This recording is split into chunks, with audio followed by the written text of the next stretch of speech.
Boa noite, querido irmão, querida irmã. Nós estamos começando nosso momento de culto, feito através desse meio que é o meio da internet, não é?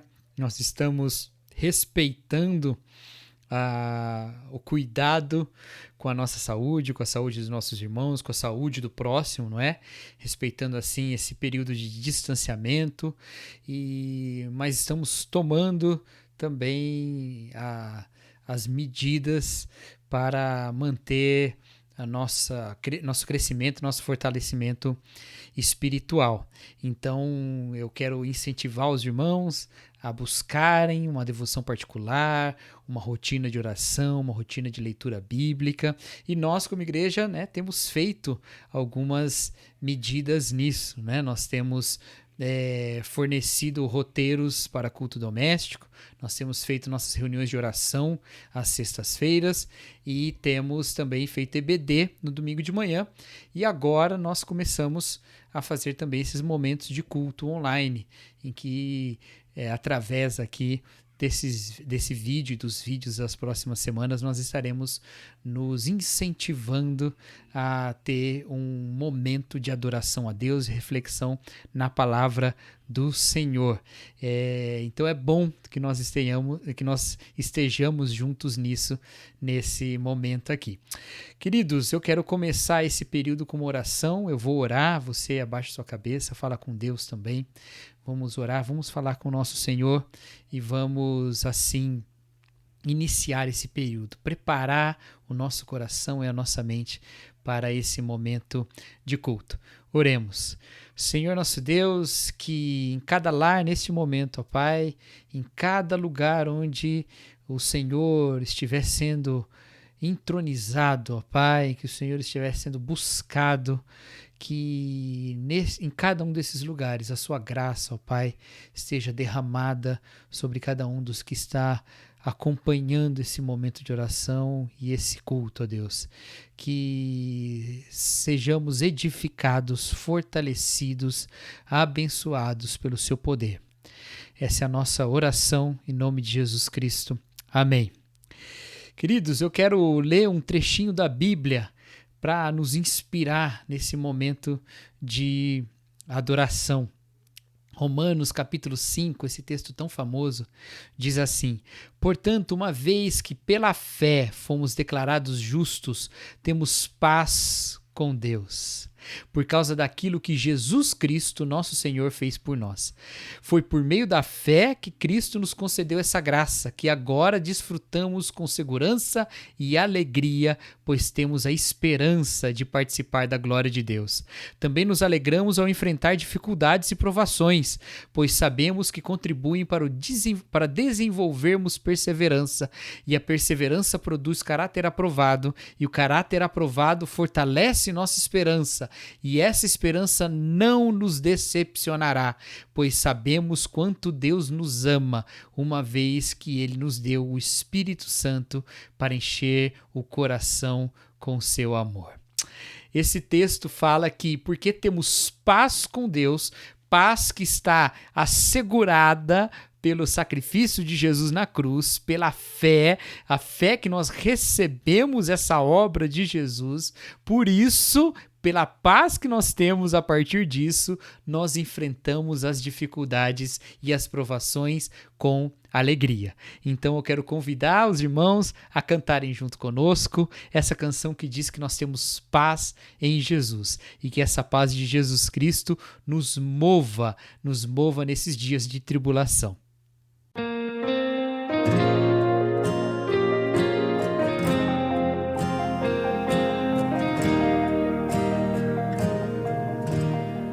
Só em Jesus encontro paz, é minha luz, o meu cantar, a minha força nele está.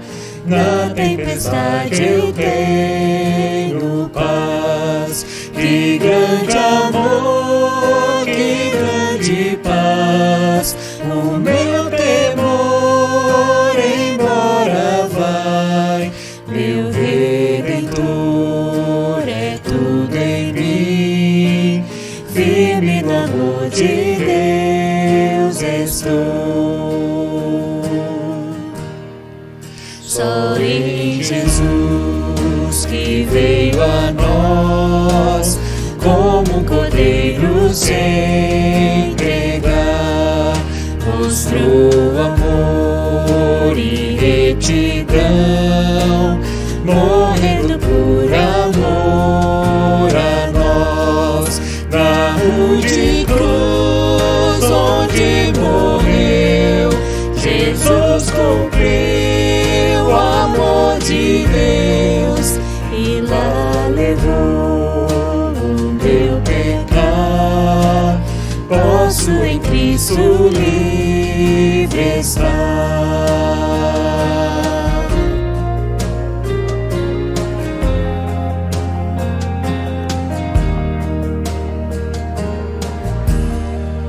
No túmulo seu corpo está, todos pensavam acabou, até chegar o dia em que ele da morte ressurgiu e em vitória renasceu, livrou-me dos pecados meus. Hoje ele é meu e dele sou, seu sangue sobre mim ficou. A morte eu não temo mais, é o poder de Deus em mim, o meu viver, o meu morrer, está no comando do meu Deus. Nenhum poder do inferno vai das tuas mãos me afastar, até voltar ou me chamar, em ti eu vou permanecer. Nenhum poder do inferno vai das tuas mãos me afastar, até voltar ou me chamar, em ti eu vou permanecer.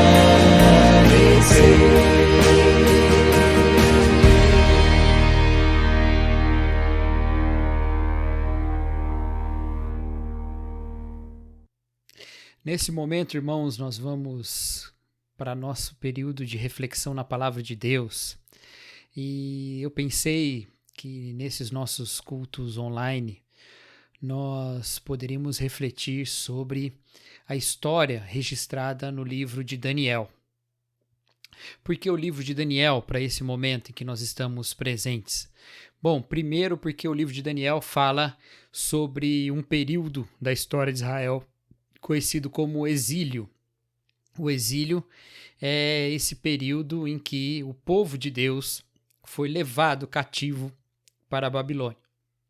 Então, Israel, um jovem de Judá, é levado para a Babilônia e a sua história se passa nesse lugar afastado da sua terra, afastado do seu local de convívio e afastado também do seu local de culto, afastado do templo, afastado de todos os aspectos da religiosidade hebraica. Então, acho bem propício que pensemos no exílio nesse momento em que nós estamos também afastados da nossa prática de adoração, da nossa prática de liturgia, que é uma prática já tão costumeira e edificante para as nossas vidas, e nós estamos afastados disso. Então acho que é bom nós pensarmos no livro de Daniel e nesse período do exílio, para esse período que nós estamos vivendo agora.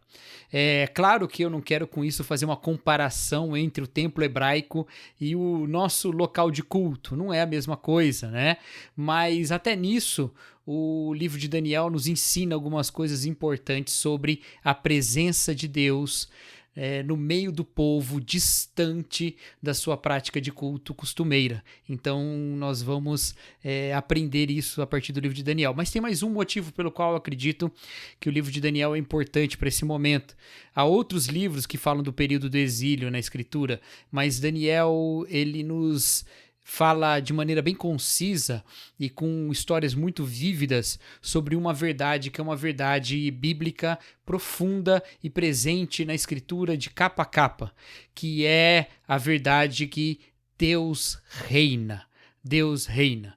E da mesma maneira como Deus reinava no exílio, como Deus estava exercendo o seu reino também com o povo sob um reino pagão e estrangeiro, o Senhor continua reinando hoje, mesmo que a sua igreja esteja dividida, separada em tantos lares diferentes, que ele seja dispersa, né, para usar uma palavra bem comum da Escritura, a igreja esteja dispersa, mesmo assim nós temos esse momento, ou nós temos essa certeza, que é essa certeza de que Deus continua reinando. Não é o coronavírus que reina, quem reina é o nosso Deus. Nesse momento, então, eu quero convidar os irmãos a fazerem uma oração.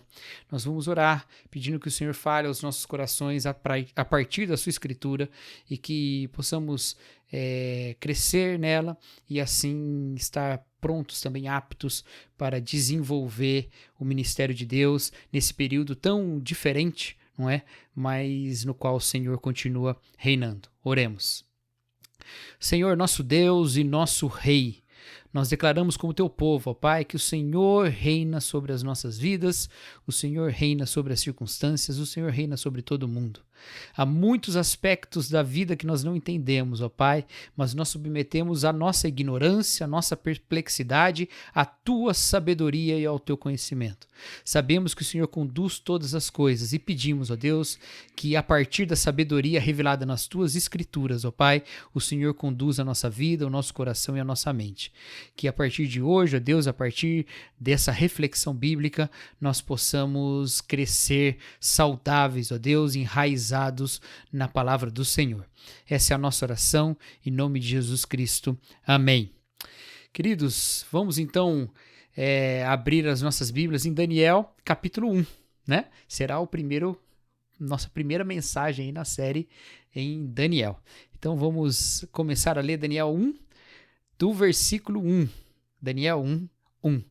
Diz assim a palavra de Deus: No terceiro ano do reinado de Jeoaquim, rei de Judá, Nabucodonosor, rei da Babilônia, veio a Jerusalém e a sitiou. E o Senhor entregou a Jeoaquim, rei de Judá, nas suas mãos, e também alguns dos utensílios do templo de Deus.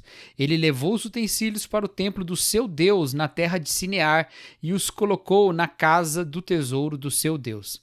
Então o rei ordenou que Aspenaz, o chefe dos oficiais da sua corte, trouxesse alguns dos israelitas da família real e da nobreza, jovens sem defeito físico, de boa aparência, cultos, inteligentes, que dominassem os vários campos do conhecimento e fossem capacitados para servir no palácio do rei.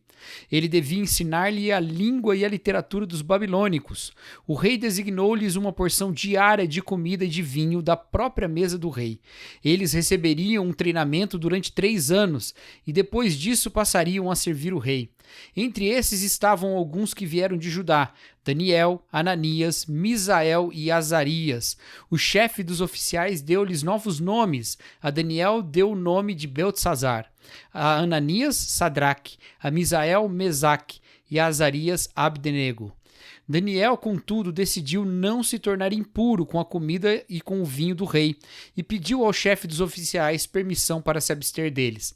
E Deus fez com que o homem fosse bondoso para com Daniel e tivesse simpatia por ele. Apesar disso, ele disse a Daniel: Tenho medo do rei, o meu senhor, que determinou a comida e a bebida de vocês. E se ele os achar menos saudáveis que os outros jovens da mesma idade? O rei poderia pedir a minha cabeça por causa de vocês. Daniel disse então ao homem que o chefe dos oficiais tinha encarregado de cuidar de Daniel, Ananias, Misael e Azarias: Peço-lhe que faça uma experiência com os seus servos durante 10 dias. Não nos dê nada além de vegetais para comer e água para beber. Depois compare a nossa aparência com a dos jovens que comem a comida do rei e trate os seus servos de acordo com o que você concluir. Ele concordou e fez a experiência com eles durante 10 dias. Até aí, por enquanto. Essa história é uma história muito conhecida, nós contamos ela, não é? Desde pequeno, na EBD para as crianças, para desenvolverem um entendimento sobre a palavra de Deus, e ela nos fala sobre obediência, ela sempre é o tema que nós tomamos, não é? Quando lemos esse primeiro capítulo, de novo, especialmente para os pequeninos, né? Falamos sobre como Daniel foi experiente, foi obediente, como seus amigos foram obedientes, como eles deixaram de comer a comida que era do rei e resolveram comer apenas legumes e água, né? Mas por que isso? Existe aqui um jejum, existe aqui uma recomendação de uma dieta diferente? Não, não é nada disso. A questão não estava nos benefícios da comida que eles comeriam e também não estava em abrir mão do prazer de comer da mesa do rei. O que está em jogo aqui era a impureza que significava comer daquela comida. Quando Daniel, Mesaque, Sadraque e Abdenego estavam lá na Babilônia, a eles foi oferecida essa comida que era uma comida que de alguma forma, nós não sabemos bem como, ia contra as regras de alimentação que o próprio Senhor tinha dado na lei. Então era a respeito disso que eles estavam preocupados. Eles estavam preocupados em comer dessa comida, de novo, uma boa comida, porque era a comida que o rei comia, a melhor comida de todas. E não é como hoje, em que você pode, né, aí fazer uma comida que você gosta em qualquer momento, em que há tanta abundância de alimento em tantos lugares. Não é dessa maneira que era naquela época. Não era fácil comer da comida como o rei comia com toda aquela abundância. Não era fácil produzir aquilo tudo. E eles tinham esse benefício concedido, mas eles estavam mais preocupados em agradar a Deus ao invés de se tornarem impuros, consumindo a comida que o rei lhes oferecia. Mas há um detalhe aqui nesse texto que é um detalhe muito interessante, que é a evidência de que eles não estavam na sua terra. Olha que interessante isso. Tanto Daniel como seus amigos não estavam em Judá. Em Judá era onde ficava Jerusalém, a cidade, não é? Tomada como cidade santa, a cidade do reino de Judá, a cidade de Davi. Era em Jerusalém que ficava o templo, era a partir do templo e ao redor do templo que se organizava todo o sacrifício, todo o sacerdócio, que se organizava toda a tribo levítica, todo o culto, tudo ao redor do templo que estava em Jerusalém, que estava em Judá. Ou seja, toda a vida religiosa do povo de Deus estava centralizada naquela terra e naquela cidade. Eles não estavam naquela terra e naquela cidade. Eles estavam na Babilônia, distantes de Jerusalém. Eles estavam numa outra terra, aqui como foi mostrado pela Escritura. Nabucodonosor os leva embora para outra terra e eles estão nos reinos do Império Babilônico. E eles não estão diante das exigências sacerdotais, eles não estão diante das reuniões de culto, eles não estavam ali reunindo-se frequentemente com os seus irmãos, o que poderia levá-los a adotar um compromisso mais frouxo com a palavra de Deus, um compromisso mais frouxo com Deus mesmo. Olha, o Senhor é o Senhor do templo, o templo está destruído, o Senhor é o Senhor de Judá, Judá está arrasada, o Senhor é o Senhor de Jerusalém, Jerusalém está vazia, por que eu aqui na Babilônia devo servir ao Senhor? Eles poderiam inclusive pensar, olha, eu não tenho culpa nenhuma, o rei está mandando, ele é o rei da Babilônia, eu estou debaixo dele, se Deus quisesse que eu o abençoasse, ou que eu o obedecesse, Deus deveria ter me mantido lá em Jerusalém, Deus deveria ter impedido que a cidade santa, a cidade que ele mesmo fundou, fosse destruída. Agora ele me manda para cá e eu tenho que obedecê-lo, mas veja como isso traz uma mensagem importante para nós.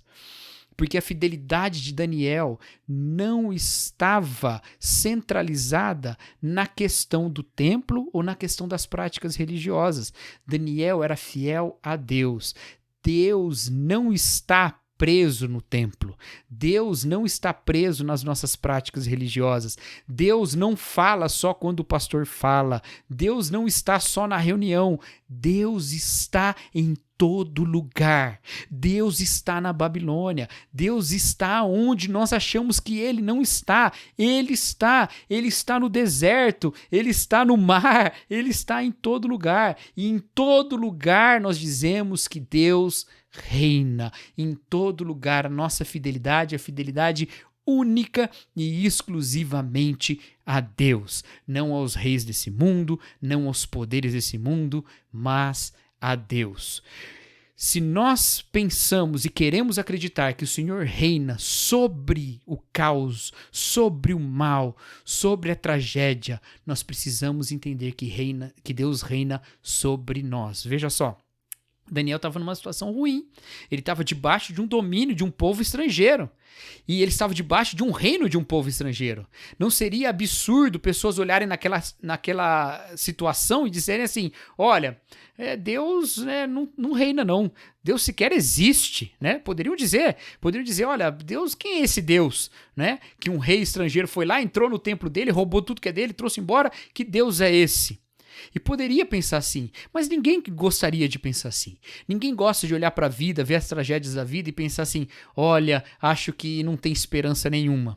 Acho que o mal ganhou de vez, não é? Nós não gostamos de olhar para a vida com essa pandemia e pensar assim, olha, Deus não está reinando. Olha, Deus não está conduzindo essa situação toda. Esse caos todo só é uma evidência de que Deus não é tão poderoso assim. Nós, como cristãos, afirmamos com toda certeza do mundo, Deus reina, toda a situação está debaixo do controle dele, tudo vai acontecer segundo a sua vontade, nada vai escapar da sua vontade. Eu posso não entender, eu posso lamentar, eu posso chorar diante de Deus, mas Deus reina, eu sei que Ele reina. Só que veja só, se você sabe que Deus reina, você só concretiza esse reino, você só concretiza esse reino para o seu entendimento, obviamente, porque Ele reina independente de você, mas você só concretiza essa ideia na sua vida seguindo Deus como seu rei, sendo um real súdito dele.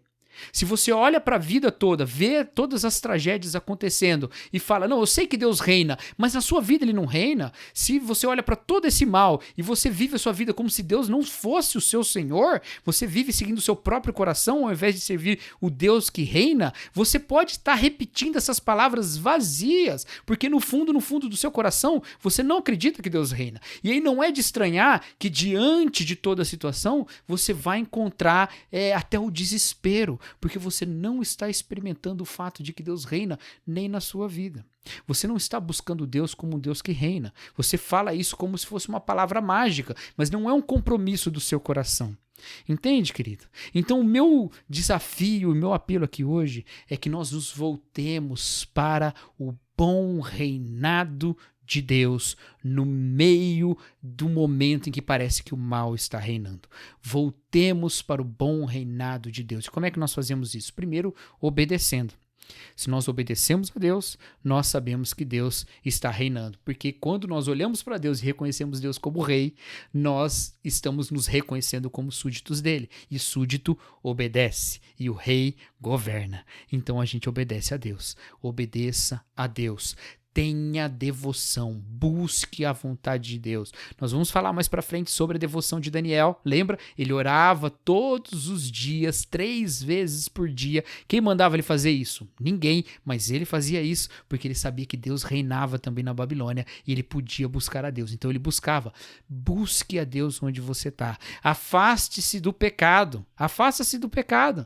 Não precisa de um pastor puxando a sua orelha. Vocês sabem que eu nem tenho esse estilo, né, queridos? Não é do meu estilo ficar fiscalizando o pecado de vocês, porque se fosse assim, Deus tinha me dado onisciência, né? Por favor, eu já tenho muito pecado para lidar da minha própria vida, mas o Senhor é que está reinando e é Ele que está em todos os lugares, é a Ele que nós obedecemos. Então busque a santificação particular, não se contamine. O que significa se contaminar? É se permitir fazer as coisas que desagradam a Deus. Não se permita, não façam. Vivam uma vida que seja uma vida de bondade, a bondade de Deus através de você. Mas tem mais uma situação interessante que mostra o reino de Deus nesse momento aqui com Daniel e que mostra o reino de Deus também na nossa vida e nos faz querer viver o reino de Deus.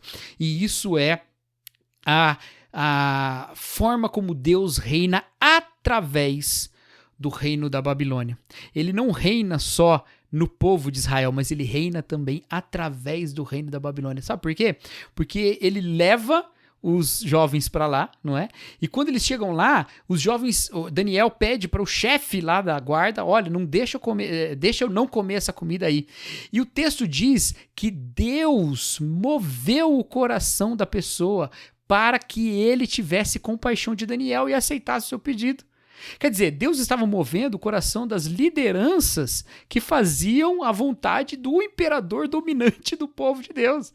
Deus está movendo também nessa situação. Ele não impediu o domínio da Babilônia, ele não impediu o coronavírus de chegar, mas através daqueles que não são nem crentes, o Senhor também age. E o Senhor age, inclusive, com o conhecimento deles, porque esse texto fala que eles foram ensinados na sabedoria, no conhecimento, na literatura da Babilônia. Eles foram ensinados nisso. 3 anos, não é, que eles teriam que ficar lá aprendendo sobre a literatura babilônica, né? Eles teriam que aprender a sabedoria e todas as coisas, né? Tudo que era ciência que os babilônicos tinham, eles iam ensinar para os jovens, né, de Judá. E diz o texto que eles aprenderam. E eles não só aprenderam, eles aprenderam mais do que os outros. Lá no versículo 17 diz, a estes 4 jovens Deus deu sabedoria e inteligência para conhecerem todos os aspectos da cultura e da ciência. E Daniel, além disso, sabia interpretar todo tipo de visões e sonhos. Olha que interessante. Esse Daniel, Deus ia colocar numa posição depois de governo, né, que a gente sabe, e os jovens também, os amigos dele, eles estariam numa posição de governo, exercendo o governo dentro de uma situação que era um domínio do mal, mas para o bem de todos, inclusive do povo de Deus que estava lá cativo. Significa, então, que quando nós olhamos para o mundo e vemos algum conhecimento e sabedoria do mundo, o Senhor também usa isso. O Senhor está usando cientistas. Ele está usando, queridos. Ele está usando cientistas para trazerem coisas que são cura a respeito dessa doença. Ele está usando agentes públicos que nos orientam a respeito do cuidado. E a gente sabe que no meio disso tudo tem gente seguindo orientações que não são orientações corretas, mas a gente vê a sabedoria de Deus agindo naquilo que é verdade. Há uma frase da tradição cristã muito antiga de Santo Agostinho que diz que toda verdade é verdade de Deus. Significa que não é só que toda a verdade do mundo está na Bíblia. Não. A Bíblia toda é verdade, mas há verdade que a Bíblia não fala. A Bíblia não fala sobre vírus, por exemplo, como combatê-lo. E a maneira como combatemos um vírus e entendemos ele através da ciência é verdade de Deus, é bondade de Deus, é Deus agindo com bondade para todo mundo, inclusive para nós. Então, quando também um cristão é capacitado por Deus, como Daniel foi, para aprender essa cultura toda do mundo e agir nas posições de autoridade, seja autoridade científica, seja qualquer for a posição que Deus o coloca, Deus fez isso e é maneira também pela qual Deus está exercendo o seu reino. Então nós não precisamos olhar para as recomendações, são recomendações de saúde, e dizer assim, olha só, as recomendações de saúde são contra Deus porque elas impedem que a gente se reúna. Não! Esses aqui estavam impedidos de se reunir no templo também. Quem estava impedindo? Nabucodonosor. Por que eles não se juntaram, voltaram para Jerusalém e falaram, não estou nem aí, eu vou derrubar os exércitos da Babilônia? Porque eles não podiam. Porque eles não tinham como. Da mesma maneira, nós não nos levantamos, nos reunimos na igreja, indo contra as determinações de saúde, falando assim, nós vamos agora voltar aqui, indo contra as recomendações dos cientistas. Não, nós vamos voltar aqui porque Deus é que faz. Não. Deus está agindo também através dos cientistas. Deus está agindo também através dos agentes públicos.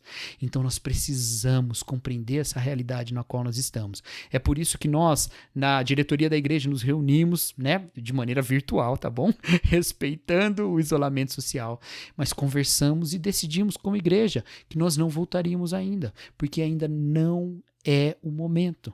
Não é o momento para nós voltarmos e nos reunirmos. Ainda estamos numa situação que é uma situação de perigo, de saúde. E não é só porque nós estamos preocupados com os nossos irmãos, nós estamos muito também, mas porque nós também estamos preocupados com os outros. Porque se nós nos reunimos como igreja e dali 40, 50 pessoas saem contaminadas, não são 40, 50 pessoas da nossa igreja que estão contaminadas. Não será a morte de grande parte da nossa igreja só. Será também 40, 50 pessoas transmitindo para mais 3 e 4. Aí você faz a conta e você vê que pode chegar até 200 pessoas na nossa cidade que tem 60 mil habitantes. Olha o número que a gente pode chegar. Essa é a questão. E é assim que nós estamos olhando esse texto e percebendo que mesmo nessa situação nós vemos que Deus reina e mesmo no meio de poderes que parecem poderes tão caóticos, ainda assim o Senhor reina e ainda assim Ele demonstra o seu bom reinado através de todas essas coisas. Dessa forma, meu querido, eu quero te lembrar que o Senhor está presente. Ele está presente. Ele está presente na sua casa. Ele está presente em toda a situação. Ele está presente na sua vizinhança. Ele está presente na nossa cidade. Ele está presente em toda a cidade. E nós estamos passando por um momento que é um momento trágico. Mas esses momentos sempre aconteceram. É uma palavra do escritor cristão, um pensador cristão muito interessante, que é Davi Lago. Ele disse essa palavra, achei tão bonita. Ele falou: em momentos como esses, é necessário nós nos lembrarmos que sempre houveram momentos como esses. Sempre houveram. E o Senhor sempre reinou. E o Senhor continua reinando. E Ele continua presente aqui na nossa vida.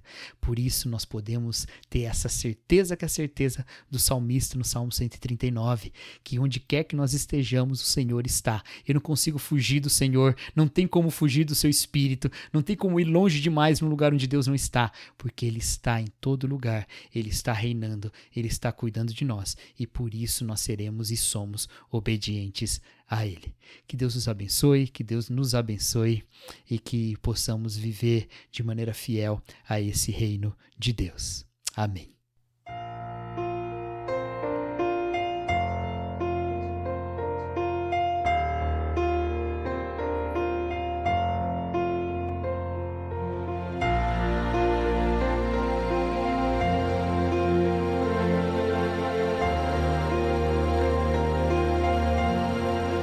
Eu não posso fugir do teu Espírito,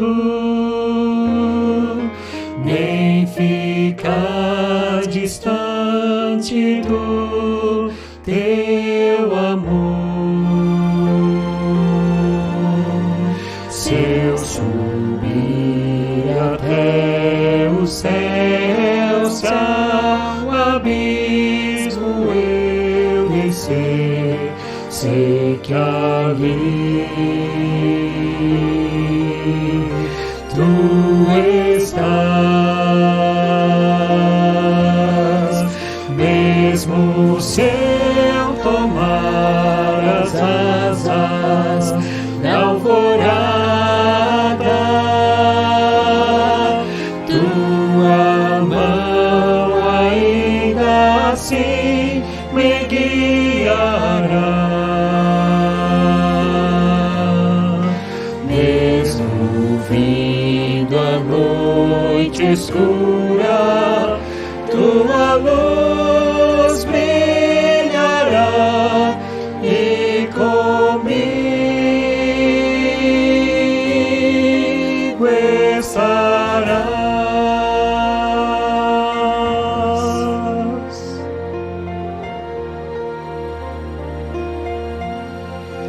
Eu não posso fugir do teu Espírito, nem ficar distante do teu amor. Se eu subir até o céu, se ao abismo eu descer, sei que ali tu estás. Mesmo se eu tomar as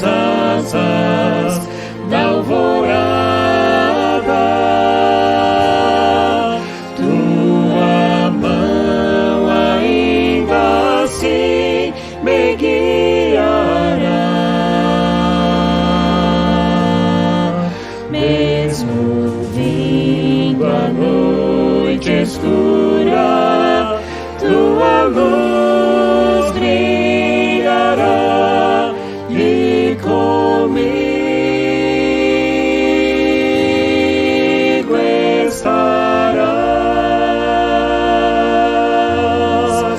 Mesmo se eu tomar as asas da alvorada, tua mão ainda assim me guiará. Mesmo vindo a noite escura, tua luz brilhará e comigo estará.